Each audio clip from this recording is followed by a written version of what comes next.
दिल्ली विधानसभा चुनाव से पहले राजनीतिक गलियारों में हलचल तेज हो गई है। सभी पार्टियां चुनावी मोड में आ चुकी है।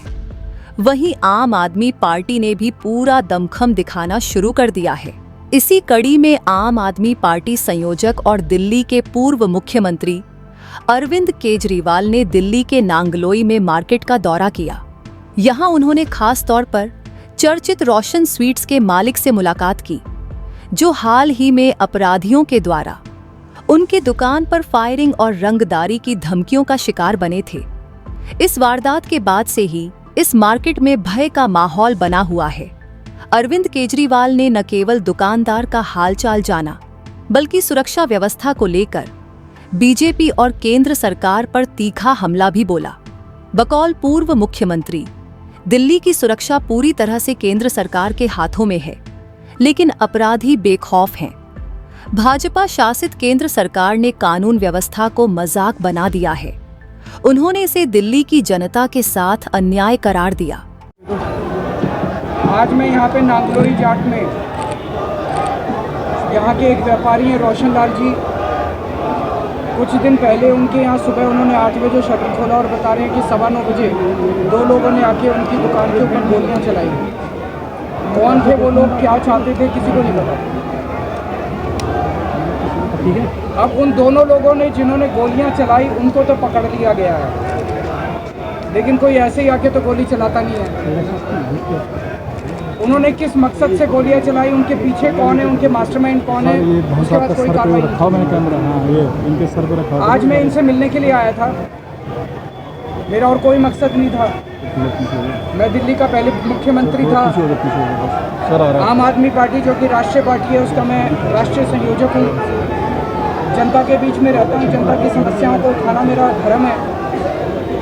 उस नाते में उनसे मिलने के लिए आया था, तो मैं ये देख रहा हूँ यहाँ पे बीजेपी ने अपने हजारों कार्यकर्ता इकट्ठे कर दिए। मेरी गाड़ी को रोक लिया गया, उनकी दुकान तक नहीं जाने दिया गया और मेरे को रास्ते में ही रोक के यहाँ पे उनके सुपुत्र को यहाँ आना पड़ा।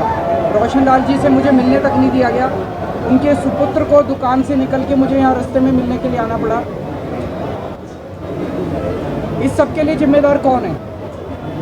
अमित शाह जी की ये जिम्मेदारी बनती है कि दिल्ली की कानून व्यवस्था और दिल्ली उनके अंडर में आती है।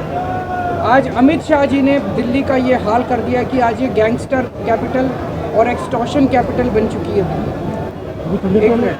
मैं उनसे ये कहना चाहता हूँ, केजरीवाल को रोकने से क्या होगा? क्राइम को रोको, अपराध को रोको। मेरे को रोकने से क्या होगा? मैं अगर आज मिल लेता तो क्या आफत आ जाती। आप क्या छुपाने की कोशिश कर रहे हो कि केजरीवाल को रोशन लाल जी की दुकान तक नहीं जाने दे रहे?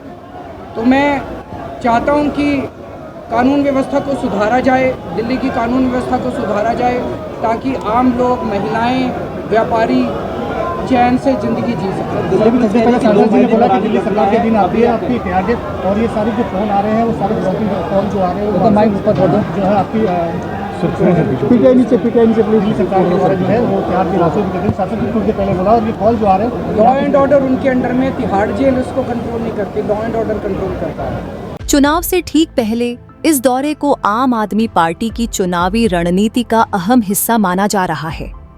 वहीं मार्केट के दुकानदारों में अब इस मुद्दे को लेकर फिर से उम्मीद जगी है कि कोई ठोस कदम उठाए जाएंगे। वहीं अरविंद केजरीवाल के इस चुनावी दौरे को भाजपा एक ढोंग करार दे रही है।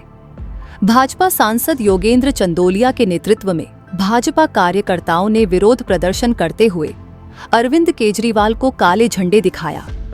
भाजपा नेताओं के मुताबिक केजरीवाल सिर्फ ढोंग कर रहे हैं, उनको दिल्ली की जनता के सुरक्षा से कोई लेना देना नहीं है।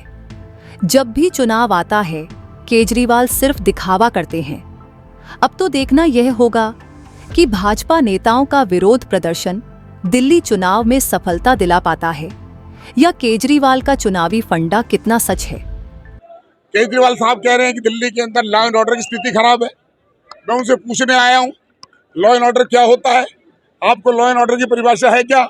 लॉ एंड ऑर्डर होता है शराब माफिया जो शराब बेचते हैं, शराब बिकवाते हैं, वो भी लॉ एंड ऑर्डर में आता है। 6 महीने मैं तो अंदर नहीं गया जेल के अंदर। 6 महीने के लिए जेल में कौन थे? अरविंद केजरीवाल। जेल के अंदर कौन थे? संजय सिंह। जेल के अंदर कौन थे? मनीष सिसोदिया। जेल के अंदर कौन थे? सत्येंद्र जैन। हम तो जेल में नहीं थे, ये सारे के सारे करप्ट लोग, अनार्किस्ट लोग जो दिल्ली को बदनाम करना चाहते हैं। 10 साल से दिल्ली को बेहाल कर दिया। आज उनकी भावनाओं को कुरेदने के लिए, जिससे सबको पता चल जाए कि किसको धमकी मिली है, जिससे और गुंडे सक्रिय हो जाएं। उनको लगेगा कि एक जेल से टेलीफोन, जेल के अंदर टेलीफोन कैसे जाता है, ये मैं अरविंद केजरीवाल से पूछता हूं, क्योंकि जेल दिल्ली सरकार के अधीन है। आपने अभी तक इसकी जांच कराई क्या?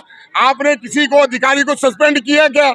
यहाँ आने से पहले मैडम आतिशी को सस्पेंड करना चाहिए था जेल अधिकारियों का। वहाँ फोन कैसे आते हैं?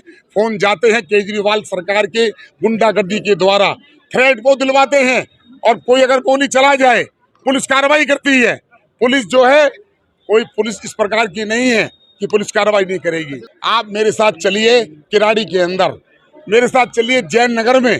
परसों 3 साल की एक बच्ची को पानी में गिरने से, वाटर लॉगिंग से उसकी मृत्यु हो गई। क्या केजरीवाल साहब के पास जवाब है?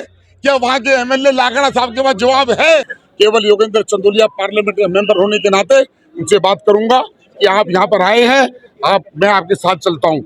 अगर आप मुझे साथ लेकर नहीं जाते, आप अकेले मिल जाइए, और लेकिन किराड़ी में मेरे साथ चलिए। किराड़ी में गरीब लोग, दलित लोग, मजदूर लोग, अनुसूचित जाति के लोग, ओबीसी के लोग रहते हैं। उनकी मौत नहीं है, और थ्रेट इतना ड्रामा है। नहीं, आम आदमी पार्टी के कुछ गुंडे, जैसा कि आप सब जानते हैं कि हमने सुना कि केजरीवाल जी यहाँ एक उस परिवार से मिलने आ रहे हैं जिसको कहीं फ़ोन से धमकी मिली है। और वो धमकी कहाँ से मिली? दिल्ली के तिहाड़ जेल से। और तिहाड़ जेल दिल्ली सरकार के अधीन आता है, तो इसका मतलब सीधे सीधे अरविंद केजरीवाल के अधीन आता है।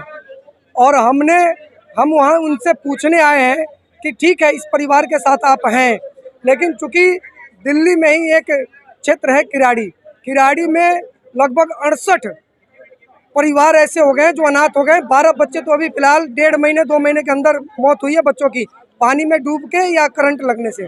हम उनसे सिर्फ इतना पूछने आए हैं, केजरीवाल जी, आप उन बच्चों के प्रति, उन बच्चों के परिवार के प्रति सहानुभूति नहीं रखते हैं क्या?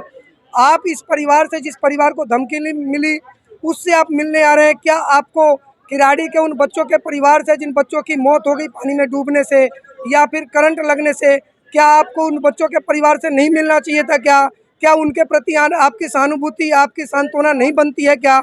हम यही बड़ी, आपको मैं बता दूं कि एकदम सामान्य तरीके से हमारा कोई लक्ष्य नहीं है कि हम उनके प्रति कोई यहाँ से अभद्रता करें और उनके प्रति कोई उग्र प्रदर्शन करें। हम पूरे अपने संवैधानिक अधिकार के तहत उनसे यहाँ पूछने आए हैं कि आप किराड़ी में कब आ रहे हैं उन बच्चों का हाल चाल लेने, उन बच्चों के परिवार से जिनकी यहाँ मौतें हो गई है। बस हम आज उनसे पूछने आए हैं। मेन तो ये कारण था कि यहाँ पर जो रोशन लाल हलवाई जी हैं, उनके यहाँ पर गोलीकांड हो रहा है। गोलीकांड तो मतलब कई जगह हो रहा है, पूरे एरिया में हो रहा है। लेकिन क्या है कि अब उनको याद आ रही है, जब चुनाव आ रहे हैं तब उनको याद आ रही है। हम तो बहुत पहले से यहाँ पर आ चुके हैं, मिल चुके हैं, और हमारे जो सांसद साहब ने डीसीपी को, एसीपी को फ़ोन करके उनको पकड़वाया भी है। लेकिन आप अब सो करके आपकी नींद खुली है। अब बड़े शर्म की बात है कि आज जो चुनाव आ रहे हैं तो आप आ रहे हैं। और दूसरी बात, जो आप जेल में बैठ करके आप गुंडों को फ़ोन कर रहे हैं, गुंडों को फ़ोन दे रहे हैं, जो आप वहाँ से गुंडागर्दी करवा रहे हैं, मतलब आपके लोग यहाँ पर आकर के जो ये कांड कर रहे हैं, आप ही के तो लोग हैं। फेसबुक पर देख रहे हैं तो लाइक जरूर करें और ज्यादा से ज्यादा शेयर करें। धन्यवाद।